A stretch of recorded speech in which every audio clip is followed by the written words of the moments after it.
जी नमस्कार, मैं हूं विपुल कुमार। औरंगाबाद लोकसभा सीट पर लालू प्रसाद यादव ने राजद के तरफ से अपना उम्मीदवार घोषित कर दिया है। अभय कुशवाहा को सिंबल भी दे दिया है और इसके साथ ही औरंगाबाद की पहचान रहे छोटे साहब के बेटे निखिल कुमार के सियासी विरासत पर संकट गहरा गया है।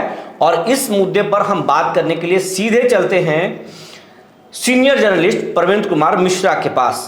परमेंद्र कुमार मिश्रा छोटे साहब, उनके बेटे निखिल कुमार और उनकी बहू श्यामा सिंह की चुनाव भी कवर कर चुके हैं और उस परिवार को काफ़ी नज़दीक तरीके से जानते हैं। परमेंद्र कुमार मिश्रा जी, निखिल कुमार अब शायद बेटिकट हो चुके हैं क्योंकि अब यहाँ से संभावना कांग्रेस के लिए खत्म हो गई है क्योंकि राजद ने अपना उम्मीदवार दे दिया है। तो अब इसका असर निखिल कुमार पर क्या पड़ेगा और औरंगाबाद पर क्या पड़ेगा? देखिए, जिस तरीके से बिना महागठबंधन के उम्मीदवारों की घोषणा किए हुए लालू जी ने जिस तरह से अभय कुशवाहा जी को सिंबल दे दिया है, उससे लगता है कि राजद यहाँ पे चुनाव लड़ने के लिए काफ़ी एडमेंट है, काफ़ी डेडिकेशन के साथ वो चुनाव अड़े हुए हैं कि औरंगाबाद सीट उनको चाहिए, इस पर कोई कॉम्प्रोमाइज़ नहीं करेंगे। ये मैसेज लालू प्रसाद जी ने दिया है। तो इससे लग रहा है कि अब यहाँ तो कांग्रेस के लिए संभावनाएं खत्म हो गई हैं और कांग्रेस के जो नेचुरल कैंडिडेट माने जा रहे थे निखिल कुमार जी, उनकी भी राजनीतिक संभावनाएं कम से कम 2024 के चुनाव के लिए ख़त्म मानी जा रही है। और निखिल कुमार जी 82 साल के हैं और पिछले 2 चुनावों से उनको टिकट नहीं मिल रहा, तो लग रहा है कि यहाँ पर एक उनकी राजनीतिक जो विरासत चली आ रही थी बिहार विभूति अनुग्रह नारायण सिन्हा जी के समय से, उस पर एक रोक लगता दिखाई दे रहा है। बिहार विभूति अनुग्रह नारायण सिन्हा जी बिहार के पहले उप मुख्यमंत्री रहे और बिहार की राजनीति में महात्मा गांधी के साथ 1917 में चंपारण सत्याग्रह के समय से उनकी बहुत महत्वपूर्ण भूमिका रही थी। जब भारत में पहले आम चुनाव हुए तो उन्होंने खुद लड़ने के बजाय अपने सुपुत्र सत्येंद्र नारायण सिन्हा जी को इस चुनाव में उतारा और वो जो एक लेगेसी चली आ रही थी अनुग्रह बाबू से, वो सत्येंद्र बाबू तक पहुंची और सत्येंद्र बाबू के बाद उनकी पुत्र वधू श्यामा सिंह जी यहाँ पर चुनाव लड़ी, पुत्र निखिल कुमार भी यहाँ से चुनाव लड़े। आप इसको ऐसे समझें, इस परिवार की हैसियत को औरंगाबाद के राजनीतिक परिप्रेक्ष्य में, कि औरंगाबाद में अब तक 18 बार लोकसभा के चुनाव हुए हैं, जिसमें से 13 बार ये परिवार चुनाव लड़ा। इस 13 बार में से 8 बार ये परिवार विजयी रहा। इसमें सत्येंद्र राव ने खुद ही 6 बार का लोकसभा चुनाव, ये तो अपने आप में एक रिकॉर्ड है। बिल्कुल रिकॉर्ड है, इसमें कहीं दो राय नहीं है, बड़ा रिकॉर्ड है ये। सत्येंद्र राव खुद 6 बार चुनाव जीत चुके हैं लोकसभा चुनाव का, हालांकि 91 और 96 में उन्हें चुनाव में हार का सामना करना पड़ा था। उसके बाद 1989 में उन्होंने अपने पुत्र वधू श्यामा जी को, जब वे स्वयं बिहार के मुख्यमंत्री थे, तो पुत्र वधू श्यामा जी को खड़ा किया था। 1989 में श्यामा जी चुनाव हार गई थी, लेकिन उसके बाद 1999 में राजद के समर्थन से फिर श्यामा जी दोबारा आई और 1999 का लोकसभा चुनाव उन्होंने जीता था। उसके बाद फिर श्यामा जी ने राजनीति से संन्यास ले लिया था और उनका स्थान फिर सत्येंद्र बाबू के पुत्र और श्यामा जी के पति पूर्व IPS अधिकारी निखिल कुमार ने लिया था और 2004 का चुनाव निखिल कुमार ने यहाँ से लड़ा भी और जीता भी था। तो इस प्रकार से इस परिवार की बड़ी महत्वपूर्ण भूमिका रही है। हालांकि निखिल कुमार जी बाद में 2009 में चुनाव हार गए थे, क्योंकि उस वक्त राजद और कांग्रेस ने अलग अलग चुनाव लड़ा था। उसके बाद 14 में जो चुनाव हुआ था उसमें भी निखिल कुमार चुनाव हार गए थे। पिछले बार जो चुनाव हुआ था 2019 में, उसमें कांग्रेस को टिकट नहीं दिया गया था, निखिल कुमार को टिकट नहीं दिया गया था और हिंदुस्तानी आवाम मोर्चा के उपेंद्र प्रसाद जी ने यहाँ चुनाव लड़ा था। और इस बार माना जा रहा था, चूँकि हिंदुस्तानी आवाम मोर्चा महागठबंधन में है, तो ये माना जा रहा था कि इस सीट कांग्रेस के पाले में जा सकती है और निखिल कुमार जी को नेचुरल उम्मीदवार माना जा रहा था। लेकिन जिस तरीके से राजद ने पहल करके यहाँ सीट अपने कैंडिडेट को दे दी है, तो ये लग रहा है कि अब निखिल कुमार जी की राजनीतिक पारी का अंत है और वो जो लीगेसी अनुग्रह बाबू से चली आ रही थी उसका भी यहाँ अंत दिखाई दे रहा है। इस लीगेसी की महत्व इस बात से भी है कि बिहार को एक मुख्यमंत्री और केरल और नागालैंड को राज्यपाल इस लीगेसी से मिले थे। तो ये एक बहुत महत्वपूर्ण परिघटना है और औरंगाबाद की राजनीति में देखें तो कि इस चुनाव में निखिल कुमार नहीं आएंगे या उनके परिवार का जो राजनीतिक सफ़र यहाँ खत्म होता दिखाई दे रहा है। हालांकि पिछले विधानसभा चुनाव में निखिल बाबू के भतीजे जो राकेश कुमार सिंह और पप्पू जी हैं, उनको लालगंज वैशाली से टिकट मिला था, लेकिन वो चुनाव नहीं जीत पाए थे।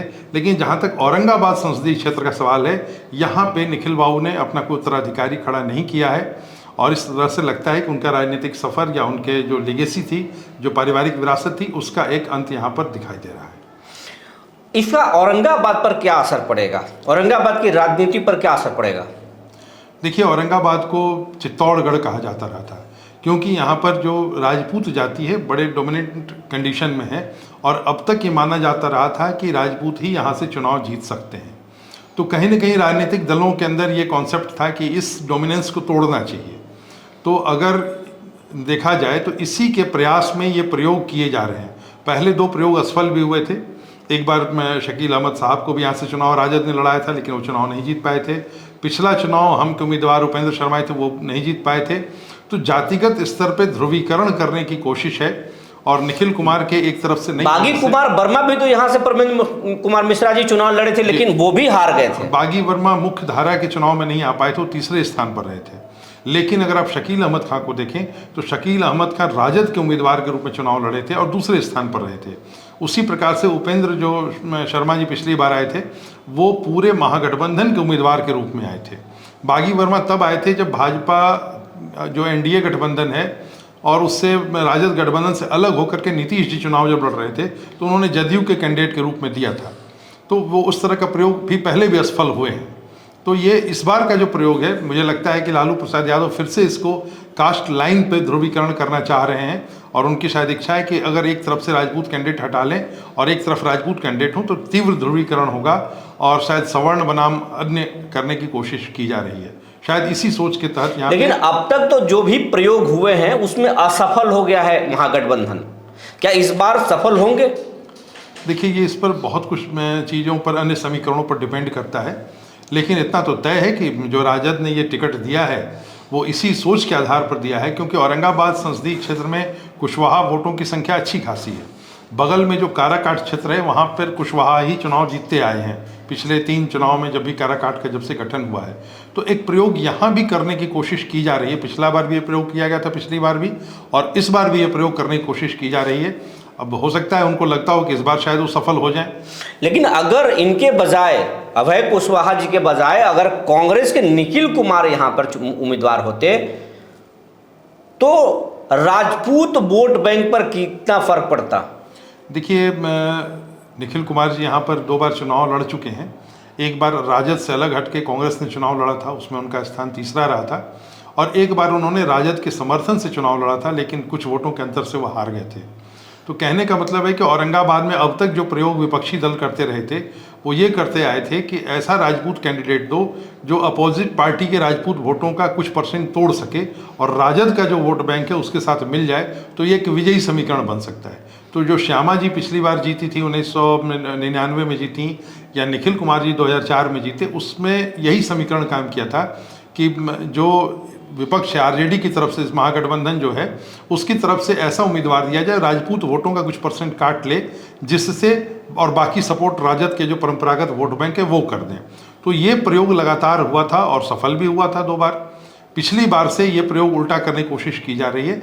इसमें हो रहा है कि एक तरफ से बिल्कुल जातिगत ध्रुवीकरण कर दिया जाए, और इसी सोच के तहत ये टिकट भी दिया गया, मुझे लगता है।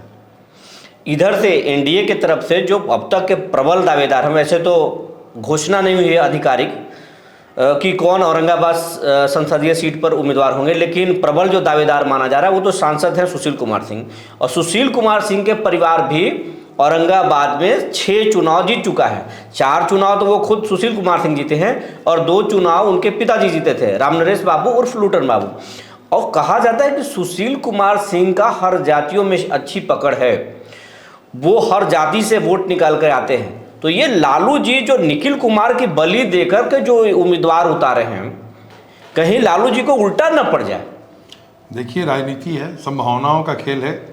यहाँ पर तयशुदा समीकरण नहीं चलते, हर दिन हर पल समीकरण बदलते रहते हैं, और जनता के मूड को भांपना बड़ा मुश्किल होता है। जनता कब क्या सोच रही है, कैसे सोच रही है, किस तरह से पोलिंग करती है, बड़े बड़े विशेषज्ञ भी नहीं समझ पाए हैं, बड़े बड़े राजनीतिज्ञ भी नहीं समझ पाए हैं। इसीलिए आप देखते हो कि चुनावी नतीजे बड़े अप्रत्याशित होते हैं, तो सब लोग मान के अपनी रणनीति बनाते हैं, अपने ढंग से सोचते हैं, बाकी तो जनता को करना है।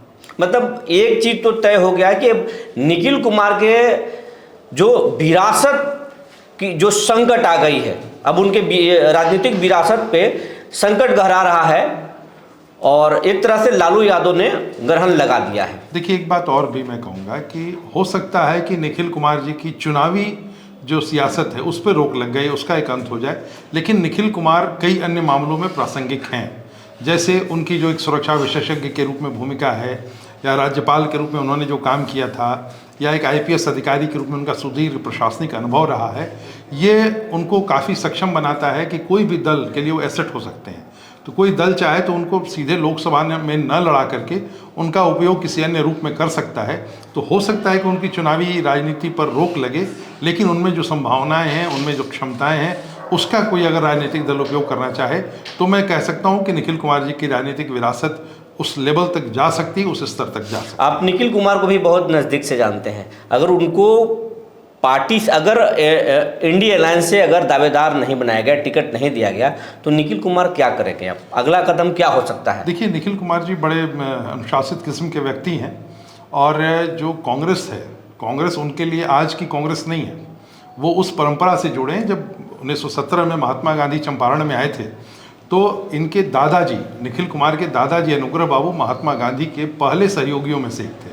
तो जो गांधीवादी परंपरा आ रही है, जो धर्मनिरपेक्षता की परंपरा आ रही है, जो मध्यम मार्गीय राजनीति की परंपरा आ रही है, तो निखिल कुमार जी मुझे नहीं लगता है कि उस परंपरा से अलग होंगे। जो उनके दादा पिता करते आए हैं, जिस धारा से बहते आए हैं, निखिल कुमार उस धारा को किसी भी हालत में छोड़ेंगे नहीं, ये मेरा यकीन है। वो किसी अन्य धारा में नहीं जाएंगे। ये तमाम जानकारी देने के लिए आपको बहुत बहुत धन्यवाद।